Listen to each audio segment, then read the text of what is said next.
Now, before we go into the body paragraphs, I really want you to have all the knowledge you need for this video to make the most out of it. So if you haven't already, check out the link that I've got above for you, which is how to write a text response essay structure video for pointers about how to structure your body paragraphs. Because in this video, we're going to talk about how you can actually boost the quality of your body paragraphs once you've got your structure down pat. Link is just on the screen. I'm not sure where. The first way to strengthen your body paragraphs is to ensure that your topic and linking sentences align. Because there's so much discussion in the middle of your paragraph, sometimes you can arrive at a slightly different point by the end of your paragraph than where you were at the beginning. This is a good thing, provided you don't go off track, because it means that you've actually developed your ideas throughout the paragraph. However, it's still important that your topic and linking sentences are consistent rather than talking about two separate things. A good way to achieve this is to reread your topic sentence when writing your linking sentence.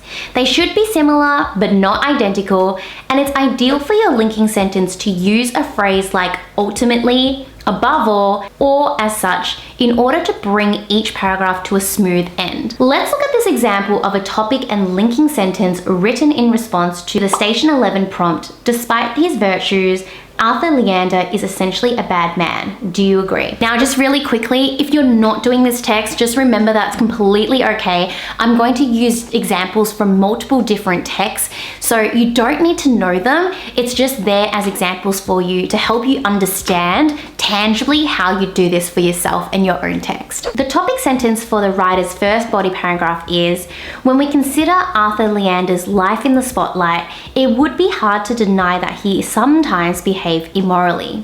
And the linking sentence is, ultimately, through what should have been his closest and most enduring personal relationships, Mandel reveals a deeply flawed man who struggles a great deal with intimacy. As we can see here, the topic and linking sentence are consistent because they're both about the central idea of Arthur's immoral behavior and mutually agree that Arthur is flawed. What works really well alongside this consistency is that we can distinguish the linking sentence from the topic sentence because it uses the linking word ultimately and provides the writer's concluding thoughts on the argument. Another way to boost the quality of your paragraphs is to always accompany your evidence with analysis. It's not enough to simply include evidence to demonstrate your knowledge of the text. Evidence should be used to validate your point. This means that whenever you include evidence, whether it be a quote, a literary device like symbolism, or a structural feature like the chronology of the text, you should link it back to your analysis. This analysis should be relevant to the prompt.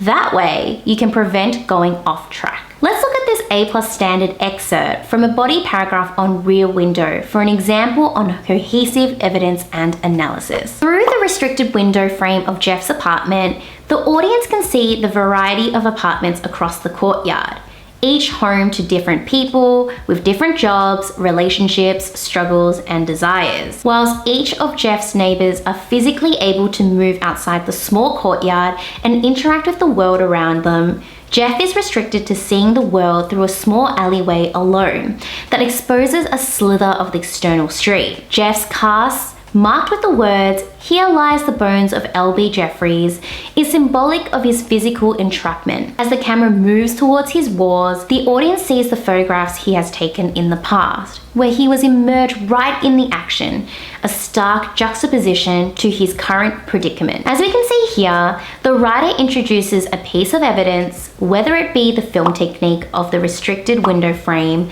a literary device like the symbol mentioned, or a quote, and then goes on to promptly back this up with relevant analysis. Another way you can take your text response writing to the next level is to aim to create a snowball effect within your paragraphs. A snowball effect is where you gradually build on your ideas throughout the paragraph, so that by the end, you've actually fleshed out your ideas and substantiated your argument to the reader. To achieve this, what you should do is ensure that every sentence you write in your paragraph adds something to the preceding sentence, rather than waffling or repeating yourself. This means that if you include a quote in sentence A, you should analyze this quote in sentence B. Following this, in sentence C, you might connect your analysis back to the prompt or what you think this indicates about the author or director's views and values. Depending on the complexity of your point, sentence D might be where you delve even deeper, or you might be ready to move on to another example here instead. The key idea is to keep your body paragraph moving so that you can effectively develop your ideas from beginning to end. Here's an excerpt from a sample body paragraph about women of Troy to illustrate the snowball effect. Andromache, for instance, is particularly pessimistic, suggesting that to die is better than a life of agony because the dread feel nothing. She's already grieving for her husband when her son Astyanax is to be killed, and she will have to carry that grief with her into slavery. She dreads her fate to such a great extent that she is even envious of Polysena, Hecuba's late daughter. She's happier dead than I am living. This enables Euripides to demonstrate that Troy's defeat in the war is not merely a moment in history, but something that will come to define the rest of Andromache's life. So we can see that sentence A in this example introduces the character Andromache and provides a quote as evidence for the point being made. This is then furthered in sentence B, where the quote is connected through analysis to the theme of grief. Following on from this, in sentence C, the writer provides further evidence for Andromache's state of mind. This idea is then completed in the final sentence, sentence D,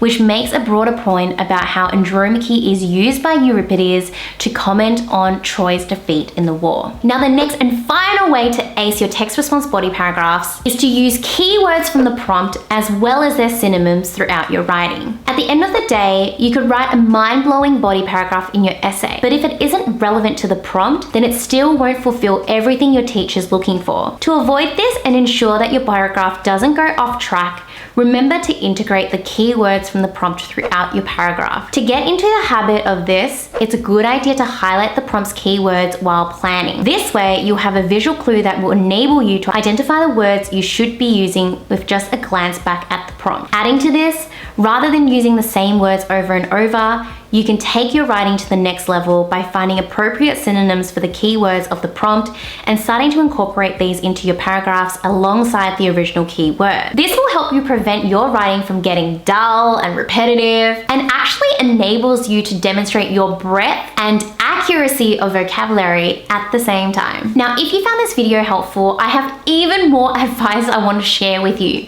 First is, we've mentioned views and values, we've mentioned highlighting keywords, we've mentioned looking at synonyms and using them throughout your essay, and so much more.